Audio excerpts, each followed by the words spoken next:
So this week's here in an hour, first on BBC One and BBC One HD. Leading the political debate, here's David Dimbleby. Tonight we're in Edinburgh with the youngest audience we've ever had on Question Time, all 16 or 17-year-olds, the first people of this age to have the vote in the United Kingdom. Welcome to Question Time.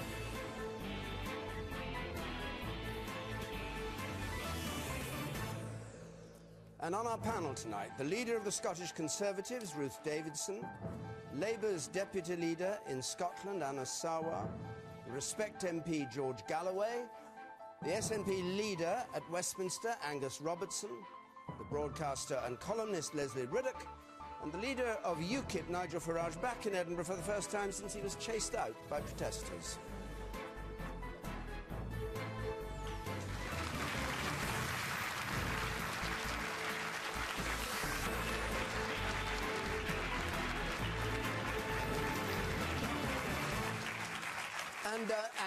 And the reason, of course, we have this young audience here is that the Scottish Parliament voted to allow 16 and 17-year-olds to vote in next year's referendum on Scottish independence. But that is not the reason that we're having the debate. It's not about Scottish independence. We've got lots of other things to talk about.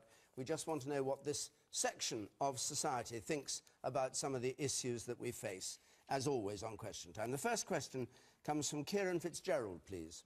Is surveillance of our internet activity an acceptable price for national security?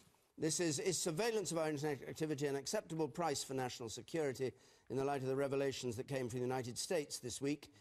George Galloway. Benjamin Franklin said that those who will sacrifice liberty for security will in the end enjoy neither. The sacrificing of our liberties can only lead to a victory for those who wish to destroy liberty. And I think that the revelation, the whistleblower, instead of being extradited and sent to prison for the rest of his life, should be given a medal, should be given a Nobel Prize, because he has revealed illegal state surveillance on a truly gargantuan scale. The United States NSA, National Security Agency, has bugged 3 trillion telephone calls a year. Trillion telephone calls a year. There is mass surveillance of people in the United States, and that's bad enough. What's worse is that the British security services have been making use of the intelligence thus garnered in breach, actually, of British law. William Hague tried to pooh-pooh it this week by saying that he'd authorised it. Well, frankly, I wouldn't trust William Hague to guard our liberties in any respect. The best way to deal with the threat of terror in the world is to address the causes of terror in the world. And that will not be done by the state becoming ever more terrorist itself. Okay. Anna Sarwar. I think the first thing we should do is recognise the important role that our public servants in our surveillance and security industry make to all of us to keep us safe every single day. I think all of us should show our appreciation to them. It's right that we have a system in place that has democratic accountability and a tight legal framework. And it's important that the public has confidence in the work that our intelligence agency does. One, so they can make sure they have the support of the public, but secondly, to make sure that they are working within a legal framework. But George Galloway says they're breaking the legal framework already. Do you agree with that or not? I'm just coming to that point. It's right that law-abiding citizens know that their security and services and agencies are themselves law-abiding. And that's why I think William Hague has some very serious questions to answer. Did he sign off on the surveillance agencies from the US to tap into British people's phones and emails? And if he didn't, then it's very clear that if there's been any breach of UK laws, then those people and those agencies should feel the full force of UK justice. OK. But you as a party actually want more surveillance, don't you? You're with the Home Secretary in wanting more surveillance. No, you've got to get the balance right. You want more? You've got to want more or less? You've got to get the balance right in terms of keeping ourselves secure, but also protecting people's genuine right to privacy. And that's why you have got to have a proper, accountable, democratically accountable process, but also a tight legal framework. You can have it's not acceptable for us to say to people, we expect you all to be law-abiding citizens, and then government ministers and agencies themselves aren't themselves law-abiding. That is not acceptable, and that undermines public trust in what we're trying to do, and that's trying to keep all of us safe and stop terrorist attacks happening on the streets of the UK. Let's hear from some members of our audience. You, over there. You say. As George Galloway said there, the whistleblower is getting punished for breaching privacy laws, but the government doesn't get punished at all for breaching our privacy. What's the fairness in that? Good point. Ruth Davidson. George Galloway was trying to trade off liberty against security, and actually a responsible government has to balance one with the other. It's not picking one over the other, it's trying to find the right balance. GCHQ, which is the agency in charge of this kind of monitoring in the UK, works within an incredibly tight legal framework, and when it goes and does surveillance operations, these have to be signed off by the Secretary of State. It's not 6,000 desk jockey James Bonds looking through your Hotmail account to see who you fancy. That's not what they do. They're called an intelligence agency because they work on intelligence. If they were looking at everybody's data, they wouldn't find anything of any use because they'd be snowed under. Now, we have an incredibly important link with the United States. We've worked with the United States to foil terror plots before, and we will do again to keep people of this country safe. But the framework that exists does not allow for UK intelligence agents to get round UK law by using somebody else's, some other country's data sharing. That's not what it exists to do. But is it happening? That's the point, isn't it? Is it arriving at GCHQ, this information from the States? And you say, well, you'd be snowed under. But, I mean, as George Galloway said, there are trillions of calls that have been tapped into or checked. So it does in America. We have an absolute guarantee that any data obtained in the UK from the US involving UK nationals is subject to exactly the same right and proper UK statutory controls as elsewhere. What's that guarantee? William Hague's word for it? Because it cannot be. William Hague would have no time to do anything else if he was signing warrants every day for the British share of 3 trillion telephone calls a year. It stands to reason that the James Bonds that you talk about, though frankly to me they look more like Austin Powers, the James Bonds at GCHQ must be freelancing on this. Otherwise we'd never see William Hague's face, because he'd be in his office signing warrants all day. Leslie Riddick. Well, just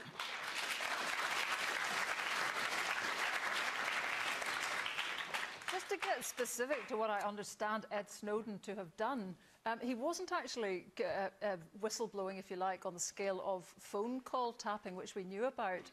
He's actually looking at Google and Facebook, handing over details that you, and particularly your generation, have thought you gave in trust to someone who was not a government, who was in effect your friend, who was perhaps an intermediary that let you connect with other friends. And it's that is the most significant aspect of this.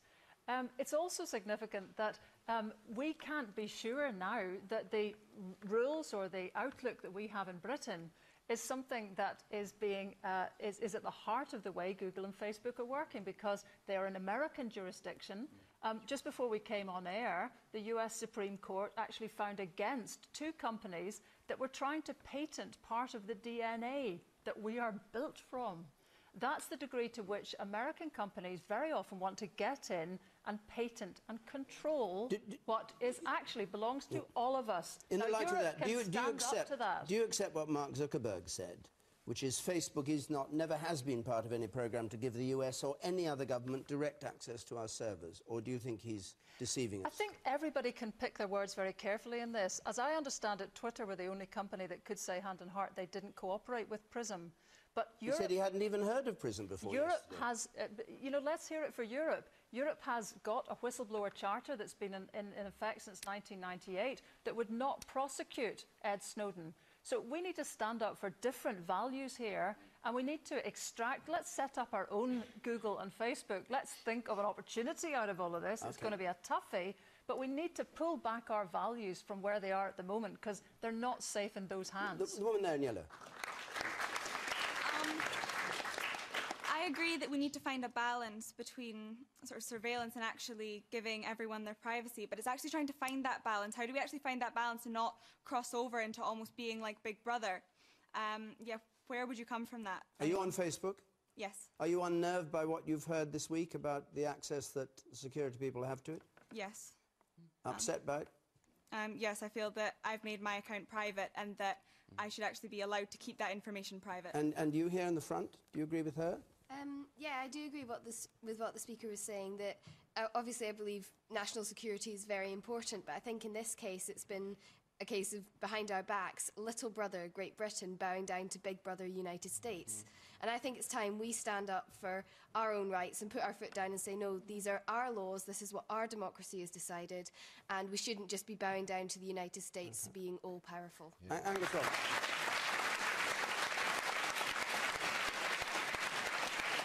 You agree with that?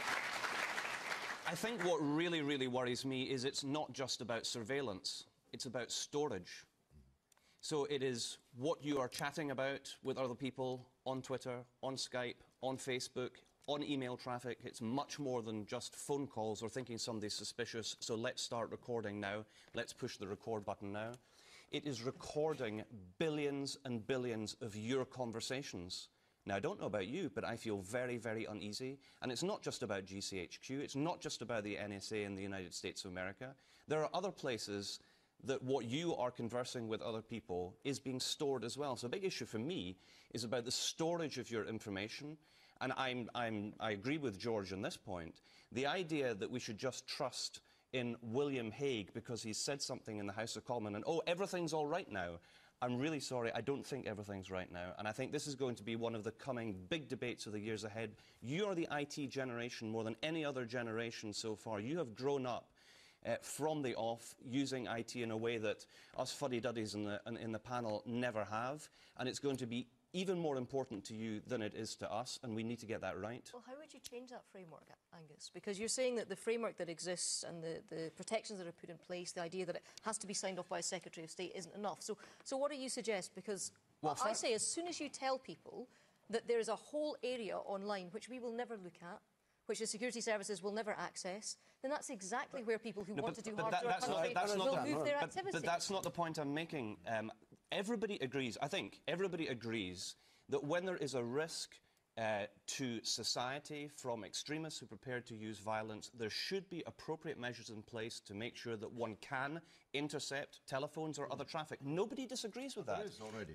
And those safeguards are in place. But what worries me is we're dealing with an entirely new threat on the one hand, and on the other hand, we're dealing with a whole big issue about how can one intercept but also store this information. Do you really think that all of this is going to be destroyed? Okay. No, it's not. It's going to be kept forever and ever. The man in red over there. I think we need to start addressing issues as to why we're actually under threat in the first place. And I think it comes back to issues like the war on terror, where we are sending our working class people to go and fight in illegal wars overseas for America's economic interests. And it's about time that we stopped sending the working class people to go and fight for America's economic interest and started bringing people like Tony Blair and others who were in the Labour government at that time up to The Hague to face the war crimes tribunals that they deserve to face. Nigel Farage.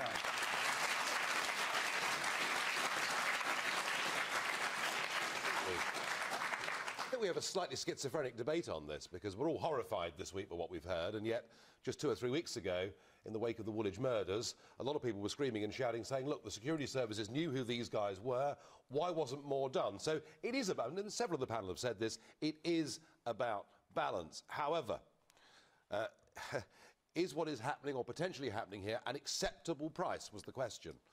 And I think when the Americans launched the war on terror under George Bush, they've gone so far down a road where, frankly, in America, they've now launched a war on liberty and freedom, and it applies not just to surveillance, it applies to a plea bargaining system where if the state says you're guilty, you have almost no choice but to plea bargain guilty. And so I would say this, Leslie's right, these are big American companies, and users have got to be aware that if they're going through American internet service providers, their stuff is not safe. I hope we do get some alternatives out of it, and I really do not want us to go down the route where we allow the liberty of millions of people in this country to be destroyed because we're following the Americans who've frankly gone completely over the top. But how do you prevent it if you've got Facebook, if that's where you're working on Facebook? How do you prevent it? I think people have to be cautious when they're using all forms of social media, cautious about what they say and about what they do. Yeah, do not think that whatever you say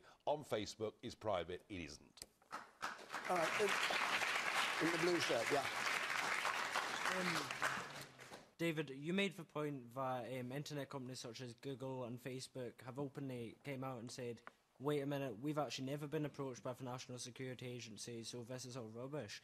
But in fact, if the NSA did approach Facebook, and of course Mark Zuckerberg openly said, I've never even heard of PRISM, if they did approach Facebook and ask for any information, under US law, Facebook would actually be obliged to completely deny any involvement from the NSA at all. They wouldn't actually be able to say they requested that information. So that shows that we already live under a Big Brother surveillance state, because if governments are found to be storing information that they shouldn't be, or requesting information that they have no access to, they'll find a way to cover it up, and they'll do everything in their power to gag it. So I actually agree with George Galloway when he says that people like Edward Snowden, who of course last week it was revealed in The Guardian, showed how easy it was for him to access information.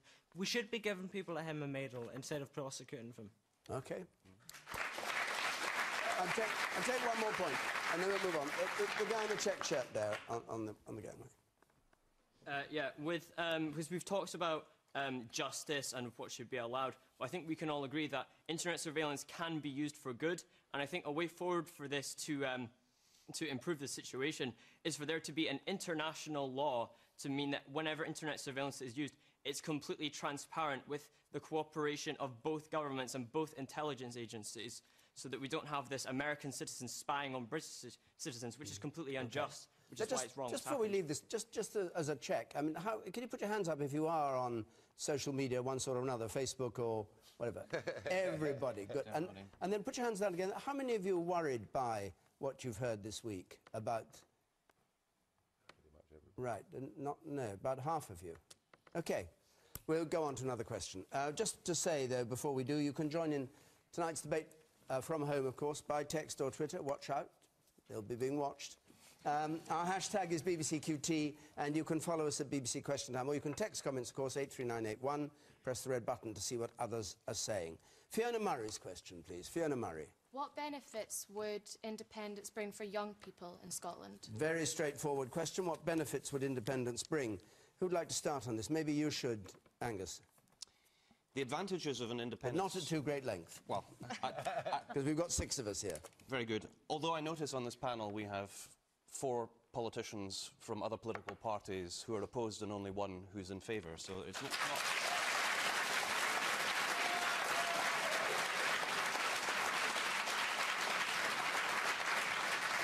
So you want 5 times as long, do you? No, I think parity would be good. It's also worth observing we've got a really, really important election in Scotland taking place next week in Aberdeen, and we have 2 representatives who have much to say on the panel tonight from parties that don't have any representation in Scotland. But hold on, it's an important point, David. All right, make the point, then I'll answer it. There are 2 political parties represented in the Scottish Parliament who are part of the election next week, and they're not part of the panel. Question Time does not follow by-elections, never has. National elections, yes, but we don't... No, I'm sorry, we never do follow by-elections all the time. And the second thing to say is, on the independence issue, this audience is divided 50-50 on that issue. Now, would you make your point? I would. One of the big differences with independence is that we wouldn't be mucked around in the way that we have in relation to this programme tonight. We would always have the Parliament that we elect, we would always have the government that we wish, and the decisions that would be made in the Scottish Parliament, not just about things that are limited at the present time with devolution, so health, education, justice and so on, which is working much better under devolution with an elected Parliament and government, would happen with all the other powers, over the economy, over foreign affairs, over defence. These are things that really matter. It's about how do we create jobs? How do we make our economy grow quicker? How do we play a role in the world? How do we get nuclear weapons out of our country? We never wanted them here in the first place.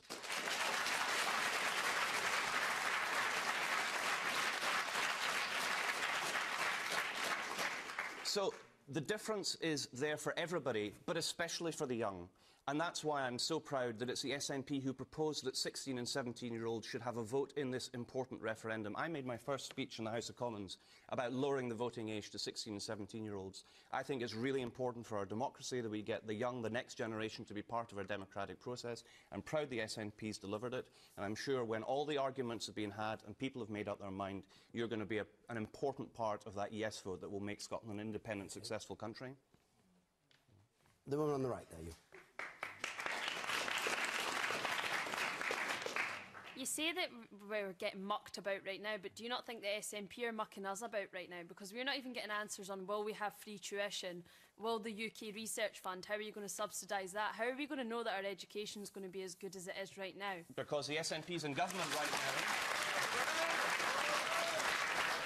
OK, I'll come back to Angus. Anna Sower. The remarkable thing about Angus's intervention there is he's so worked up about representation on a political panel here today, when you actually have the SNP now saying we want to keep the pound but actually lose our influence over it. We want the Bank of England still setting our interest rates and our mortgage rates. We want the UK sharing of the welfare state. So what he wants is political representation on a panel, but actually less representation for Scots and important UK institutions that have a say on everyday life here in Scotland. What young people need is not a politics of grudge and grievance. What they need is a genuine offer of how we get not just constitutional change that talks about which politicians and what building has what powers, but actually how we get genuine social and economic change as well, so that every young person has the ability, no matter where they live in the United Kingdom, whether they live in Glasgow and Edinburgh or London or Manchester, has the equal opportunity to get a quality education, to go into a quality job. You don't think independence will deliver any of these things? Is that your view? See, I think it's the wrong solution to the wrong problem. The problem is, how do we make sure we have access for all and make sure everyone is able to maximise their full potential and have a country based on not division, but actually on social justice and fairness? And I don't believe that that's only a thing or a priority for people in my own constituency or people that principle ends in a line between Scotland and England. So let's stop obsessing about the individual issues about constitutional politics, and let's instead talk about the real issues about how we get genuine change in our communities so every young person can be an asset to this country, get growth in jobs and get a brighter future for themselves.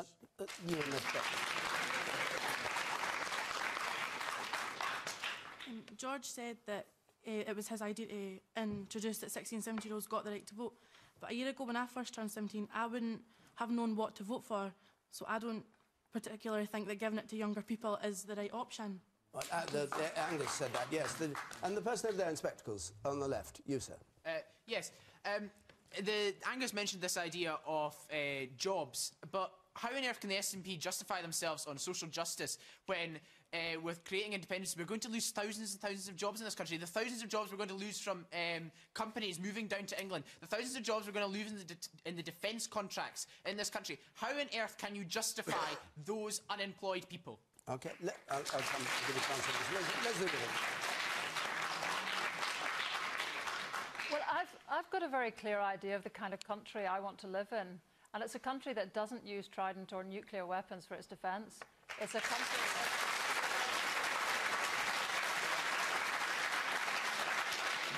It's a country that puts equality as the most important social goal on all policies, which understands that inequality basically erodes trust between us, between government and citizens. It's a country that puts education top and recognises early years education would transform life. And it's a country that embraces renewables, particularly Scotland, because we are the Saudi Arabia of renewables, and starts our engineering prospects back again by basing it on that. Now, I have to ask myself, how is that going to happen in my lifetime? Mine will be shorter than yours. I'd like to see change in my lifetime, and I've actually voted every party, I have to say, except, sorry, Ruth, the Tories. There's still time. No, there's not. And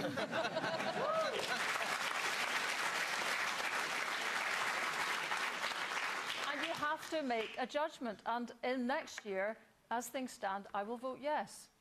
Now, the reason I will vote yes is not the great Tara proselytising yes that Angus has to do as a member of the Scottish National Party. And I just want to say this. I'm a journalist, and I want to be able to keep questioning policies that don't sound quite right. All the sorts of aspects of the debate that make it a hard one to be in. And there's an important point in this. I come from Northern Ireland originally, and there are camps there. There is yes and no. There are people who don't talk to each other even now after 50 years of trouble. We don't want to get to a stage where we can't talk easily to one another about our future together. So that's a consideration. But having said all of those qualifications, on balance, I'll vote yes.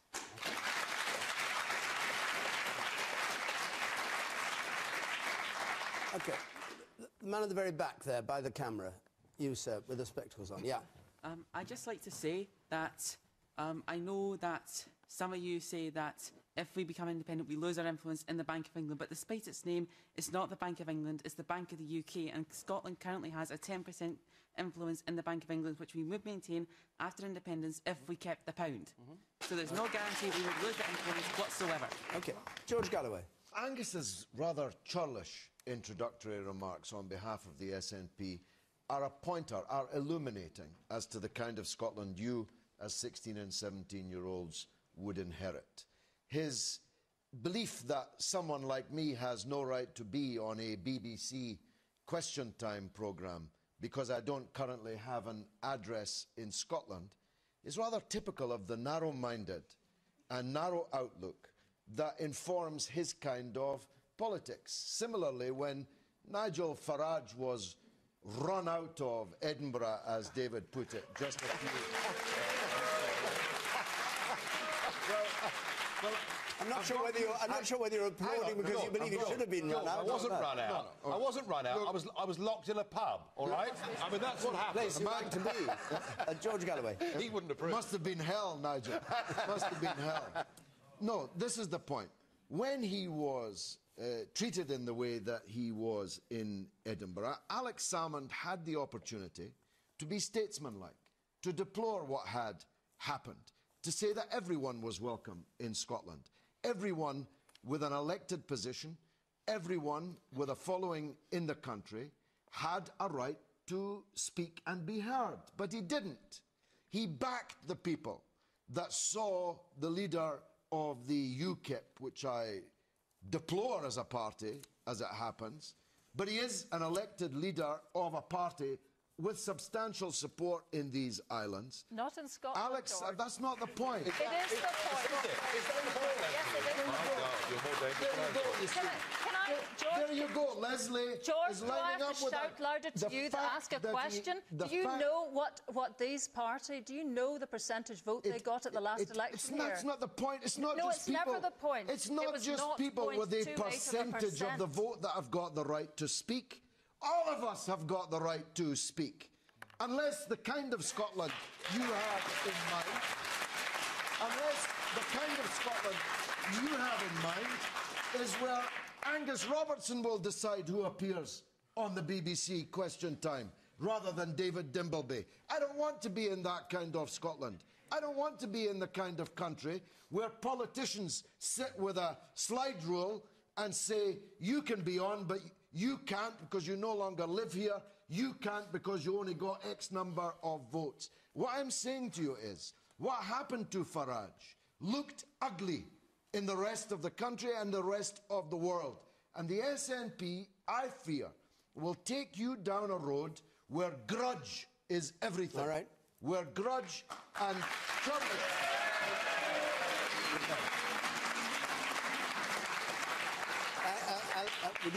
Would you, Angus, just reply on that, on the narrow point of what George was saying? And the quote from Alex Salmond was, we can frankly do without UKIP, who dislike everybody and know absolutely nothing about Scotland. Do you concur with all that? I concur with it absolutely. I'm proud that Scotland is a country that welcomes people from other countries. Wasn't when I came the other week, was it? It is a country. It is a country that is. Back to England, where you come from. It is a country that is built on. It is a country that is built on immigration. Hold on. It is a country that is built on immigration and welcoming people from other places. That's a world of difference to disagreeing with the politics that you represent, Nigel. It's a politics I deplore, and I'm pleased. You do not have a single elected MP, a single elected MSP, a single elected councillor in Scotland. You represent next to nobody in Scotland. I will defend your right to speak, Nigel, but I will also reflect the right of people. I will reflect. I will respect the right of people to protest and say we do not like your kind of politics in this country. All right. Nigel. I come to you. Nigel Farage. Well, I came to Edinburgh a few weeks ago to have a debate about what independence really means, because I think you've been sold a false debate. And UKIP does exist in Scotland, and we are growing in the polls in Scotland, but in the past... Well, Leslie, you seem to be of the same school of thought. It's quite astonishing that the Scottish media, too, think UKIP shouldn't be allowed to express their opinion in Scotland. And what happened on that day in Edinburgh was there was an attempt to close down my press conference where I was trying to have a debate. Now, any proper democratic party will say, whether we agree or disagree, you have the right to put your arguments. And your leader, Mr Salmond, made it perfectly clear he was quite happy for the nationalist movement to have within it very extreme anti-democratic people that behave like yobs, and that does not represent the vast majority of decent Scottish people. And I thought Salmond showed there is a very ugly side to this whole independence debate. That day I was here. The young man in the front here, you were saying no, you didn't agree with this. Go on. Coming back to what the UKIP leader said. Yeah. People of us, I don't know, Scottish people received the same treatment heading down south. Not politically. What? Not politically, but within the streets themselves. I'm sorry.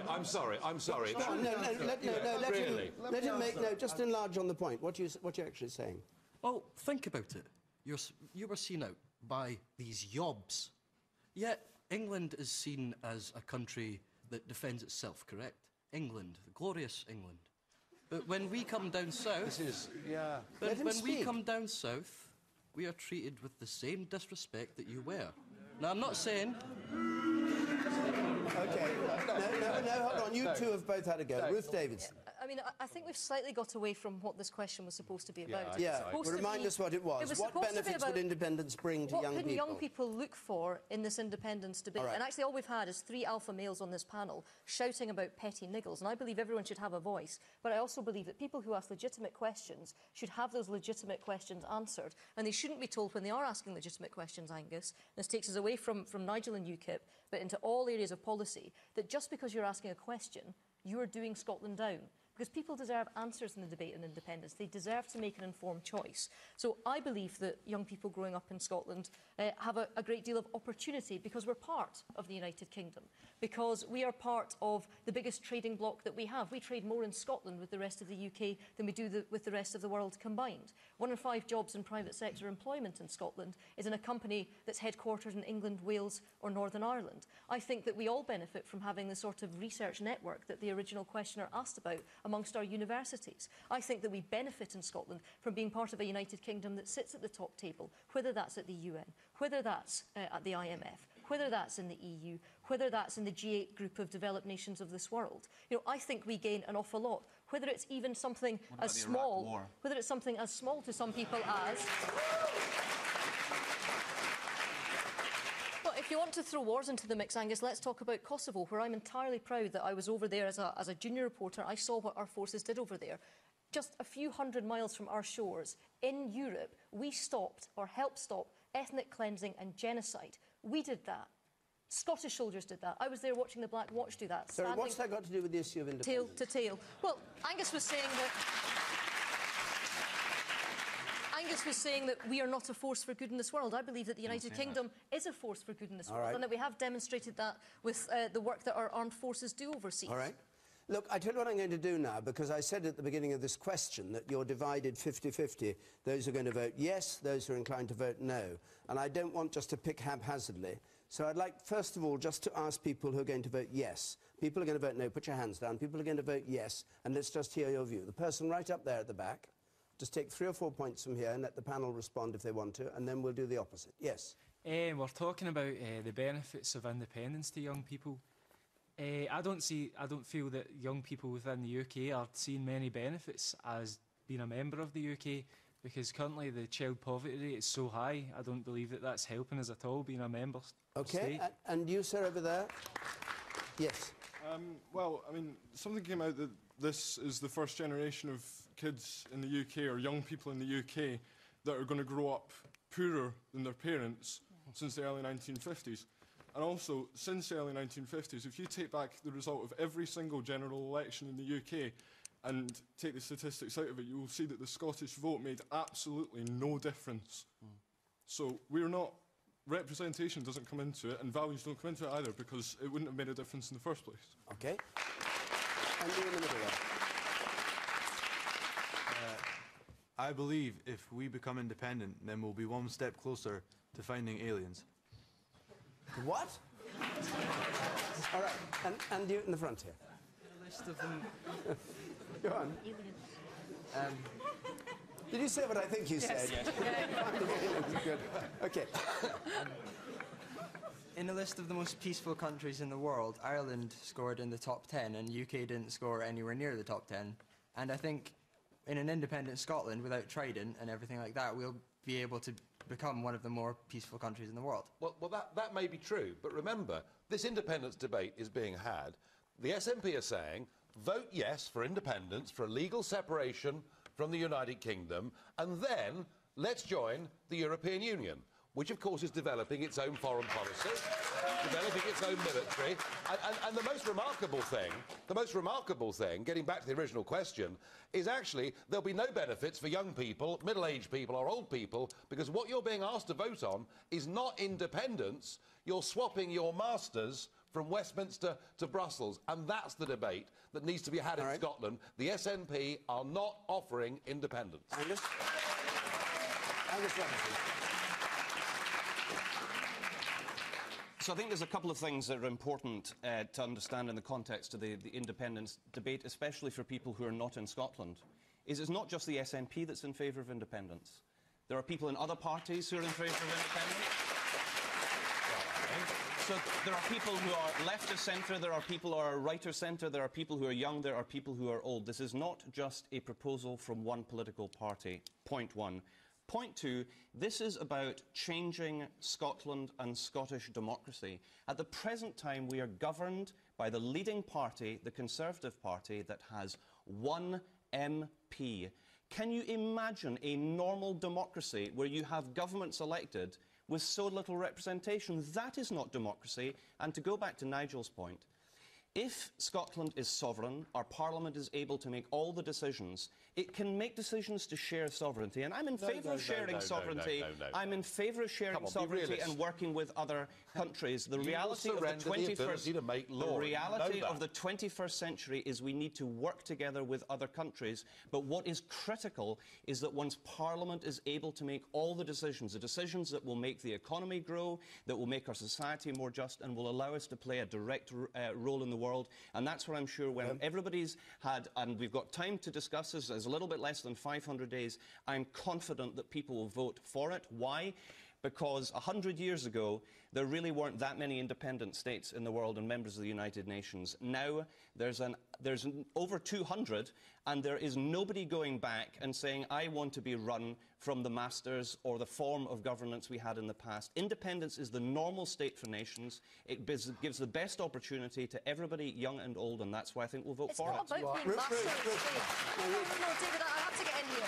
Because there's a lot of pejorative words in here. I'm calling on you, but in answering this, can you pick up the point that Angus made, that there's only one Tory MP in Scotland, and yet they have a Tory government in Westminster deciding this, and that just isn't right or fair. It's a coalition government. There are double as many MPs in the coalition. There are SNP MPs in Westminster. But that wasn't the point I wanted to pick up on. The point I wanted to pick up on was the pejorative terms that Angus is using there about slaves and masters. I don't feel that the UK is a master and I am a slave. We are part of a shared endeavour that we've built up over 300 years. All of the things that we've built together, all of the things that we've created together, all of the work that we've done together. And when Angus Robertson talks about polls and some people from some parties believe in independence, it's not just the SNP, well, let's look at that. At the last poll that was done of SNP voters, only 61% of them said that they were going to vote yes. That was fewer than the number of SNP voters that wanted an in-out referendum, which was 63%, but they won't offer that. So I think Angus is twisting the facts to suit his own agenda. And what we have to remember is we are a critical and integral part of the UK, and because Scotland is a part of the UK is the better for it. Okay. Leslie Riddick. Well, recent surveys show that the UK is the most regionally imbalanced country in Europe. We have an overheated south that is actually causing problems for every other part of the UK, probably more for northern parts of England, actually, than Scotland, Wales or Northern Ireland. Is anybody else willing to tackle that? Are we able to have a conversation in the United Kingdom about a system here in which, unbelievably, according to analysts, 1 in 29 Londoners are dollar millionaires? Now, I promise you, I checked that about 3 times. It's almost impossible to believe. We have massive disparities of wealth in this country. They are not just unequal, and we are the 4th most unequal state in the world as things stand, the UK. Now, is that the best we can do? And is that really the future the UK offers? Is the Mother of Parliaments proud of having turnouts of 30%?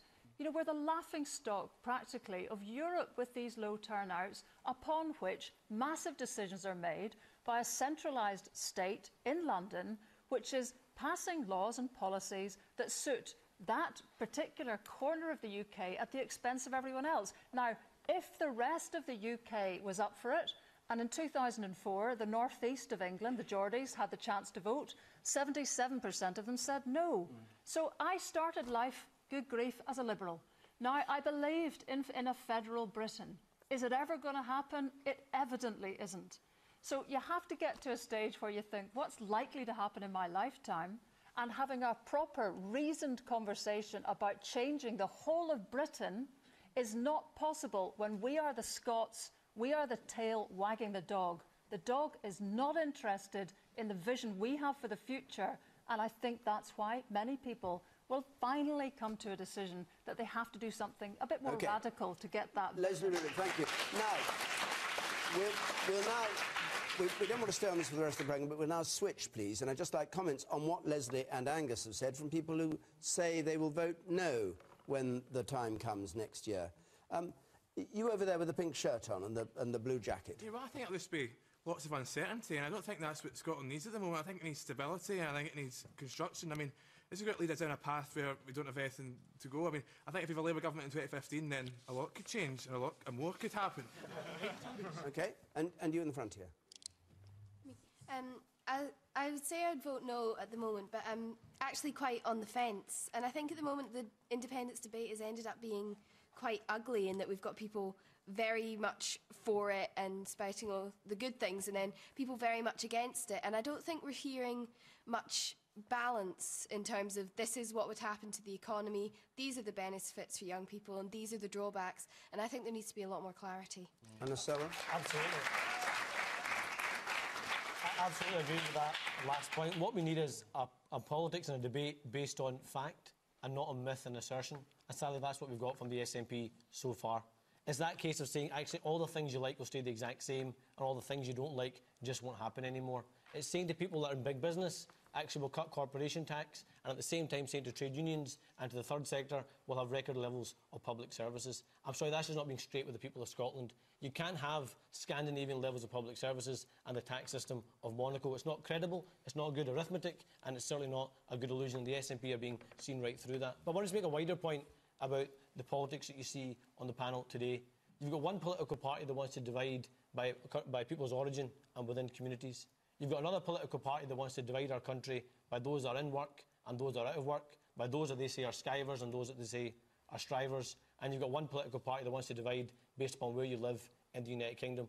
Actually, what we need is a politics and a government in this country that doesn't run by the principles of division and grievance, but actually rules by the principle of equality and social justice for everyone, no matter where they live in the United Kingdom. OK.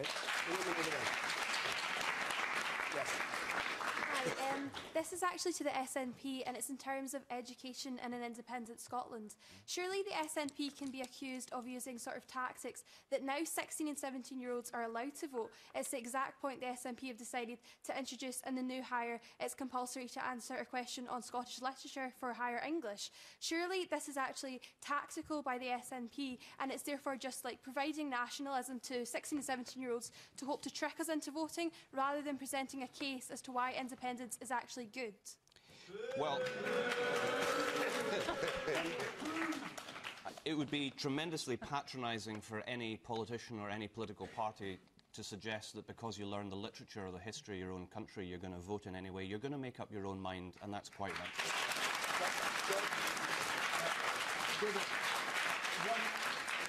One in 29 members of the Groucho Club in London might be dollar millionaires, but I can assure you that there are millions of people in London that are very far from being millionaires. And this kind of false dichotomy that Leslie drew is the same as the one Angus drew, that there are masters and servants. And I'll tell you where that leads. To the misguided young man in the front row who thinks that English people set about Scottish people in England. If you turn on the television, if you read the major newspapers, if you listen to Parliament, if you look at the captains of business and industry and trade unions in England, it's full of Scottish people. Scottish people are never set upon in England.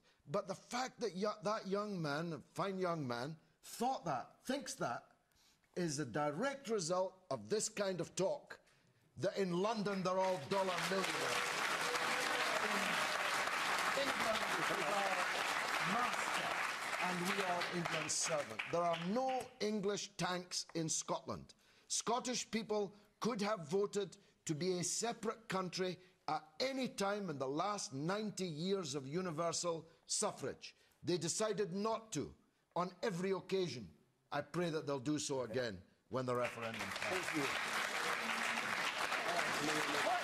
What we end up doing here, and I also didn't say everyone in London is a dollar millionaire. Can we just stop this? Some things are like this in life, some things are others. We can get to a stage where we can surely accept that there is no guarantees for anything in the future. Could you guarantee what, for example, the UK government will give us by way of benefits for Bradford even? No, I'm astonished, George, because how can I ask you a question, George? I know you're used to holding fort, but I would like to ask you something. There's mass unemployment throughout this country. There's mass poverty throughout this country. Stop making false divisions. False dichotomies. Can I ask it's not question? true that one in David, 29 Londoners is a dollar millionaire. It's simply not true. And it's giving them the wrong impression. George, could I ask you one question? Leslie, ask a question. By all means, keep it brief. George, answer briefly. I want to keep moving because we've only got 10 minutes left in this programme. We're not sticking with independence all the way through. What's your question? Does the bedroom tax help people in Bradford? No, it doesn't. And right, doesn't. New Labour's Why is it? No, you said one question, you've had it. Right. New Labour's and the answer was no, it doesn't. Right. To commit to scrap the bedroom tax, which could have been turned into David Cameron's poll tax and could have brought him down, is a bigger betrayal of working class people throughout these hours. All right. Just as a coda, as a tail point to this, Scott Mann has a question. I just want the panel to go round briefly saying what they think of it, having heard what you've all said. Scott Mann. It's been referred to briefly, but I'd just like to point out that I feel 16, 17-year-olds aren't experienced enough to vote in the referendum. Do the panel agree? Do you agree? He thinks that 16, 17-year-olds don't have enough experience to vote in the referendum. Do you agree? I'll just go straight round the panel. Yes or no? No. I think they should vote. They can get married, they can go and join the army, they can smoke. They can vote. You were against this. It's not about age, it's about a cut-off. You don't change the voting age for just one poll, which is what is happening at the referendum. We've taken independent advice. The Electoral Commission looked at the majority age of voting quite recently. They said that 18 was about right. It's where a lot of countries have it around the world. We're happy with that. We don't see an overwhelming need for change. OK. Nigel. Well, vast numbers of 18-year-olds are not voting in any form of election. That's not the question. The big problem should is 16 and 17-year-olds and I think to do this on a one-off basis for one election without any thought is really rather silly and cheap. OK, Leslie? Yes. Quick yes, answer, yes, Leslie, if you would. 16-year-olds can vote because you can be taxed. If you leave school, Taxed at you 12. can have a job and you could be taxed. Taxed Now, at there's 5. the old no taxation without representation. You should be able to vote when you're going to be paying tax in a world which expects you to be acting like an adult. I support 16. I think that behind the question, do you support, would you like a universal franchise for 16 and 17-year-olds? I support 16 and 17-year-olds having a vote, not just in the referendum, but in every election campaign. I'm delighted that 60% of people in that poll last week said they would vote and stay part of the referendum. But the important point is it's not enough just to give young people the vote. We need to make sure our politics talks about the issues that young people care about, so they actually come out and use their vote when they have that right to do Angus, it. there's no need to ask you, you know your answer. So, can I get a vote? Why don't you give me a vote? I'm Scottish. Why don't I have a vote on the future of the country? Well, Angus, it's a life-changing decision. Angus. Well, self-determination is for people who live somewhere to make a decision, and that's why people who are registered to vote in Scotland will be making that decision. Should 16 and 17-year-olds be able to vote in the referendum? Yes, we proposed it. I think it should not just for the referendum. I think it should be for all elections. We need to connect and reconnect the young, especially with the democratic process. This is a good way of doing it. OK. We're going to move on to a last question, and it's not about independence. Well, it's not about independence for Scotland. It's from Cameron Gilchrist. Yeah, I'd just like to ask, should the UK intervene in Syria? Should the UK intervene in Syria? Do you have a view on this? Yes, fire away. We'll come to the panel next. Go on. Right, I think, yes, obviously, definitely, it should be allowed, the UK should be allowed to intervene in Syria. All the ridiculous things that are happening there. But, you know, the current issue is actually the UN. The UN has this thing called the UN Security Council, where there are 5 permanent seats and they're allowed to veto, which means that you can stop, it's China, Russia, France, USA and Britain.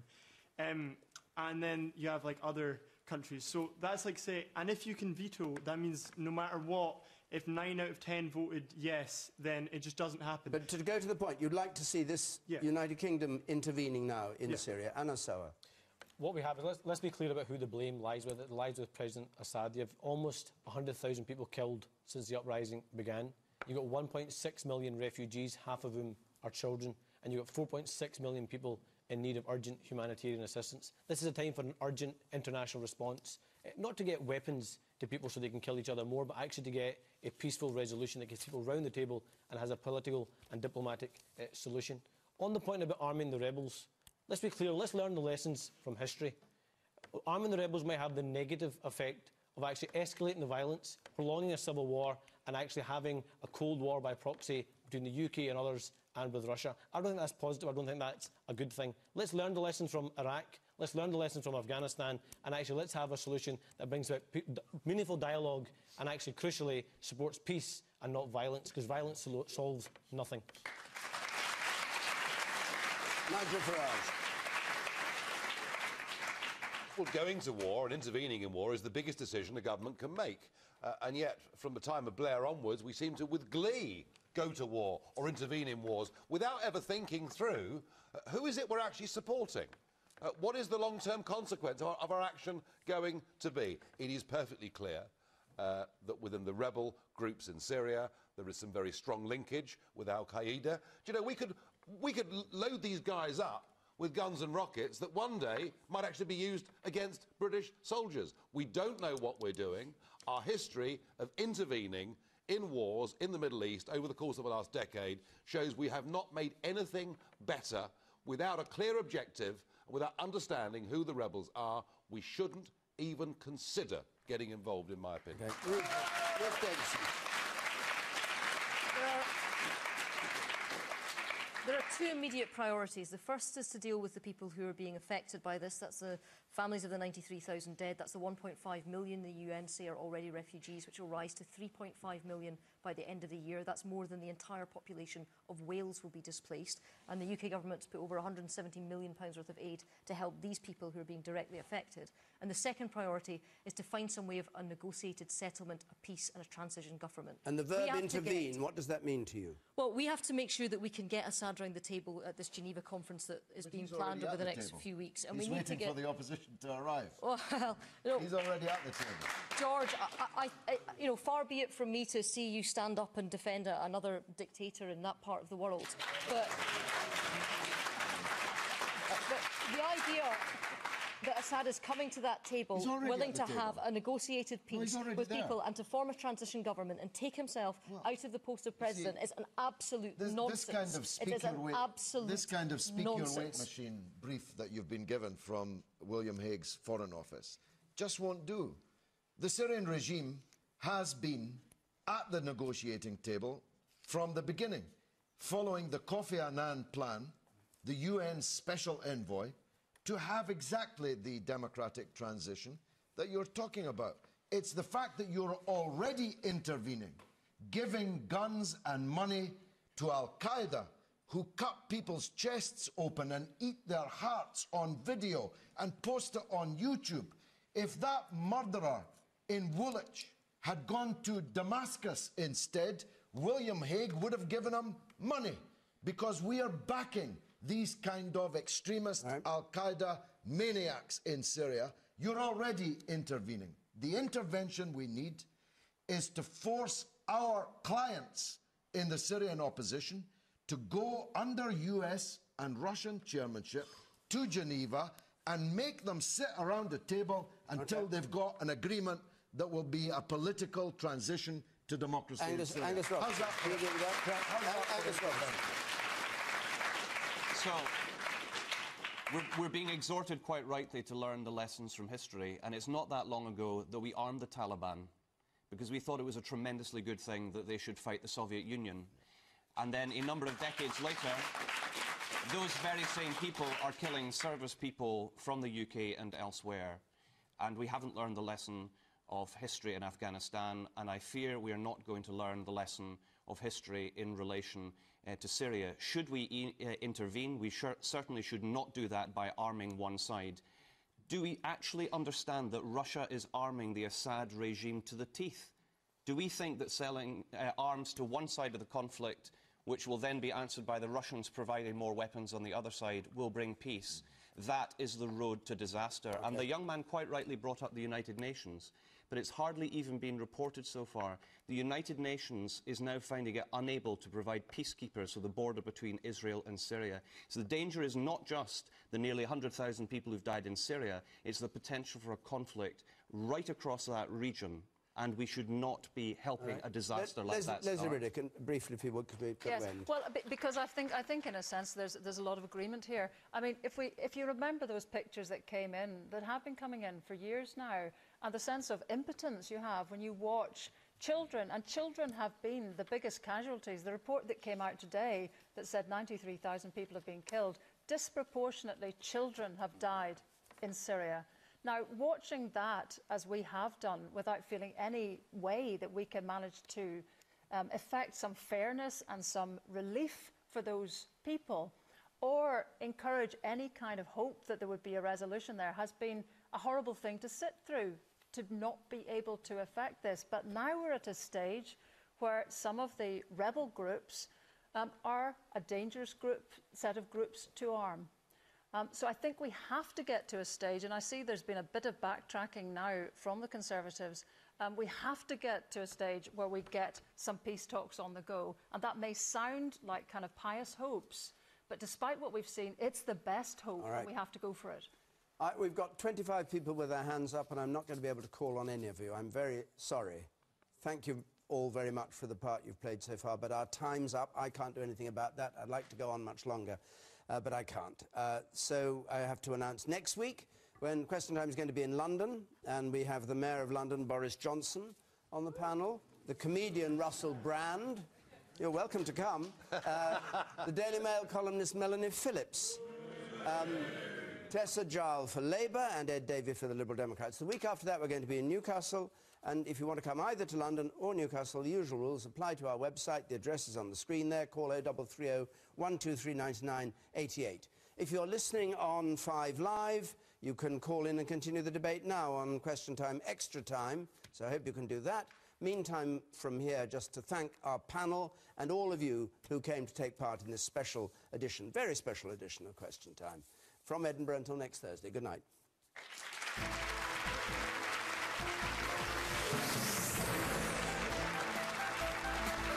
Discussing protests and exam reform. This week is next on BBC One.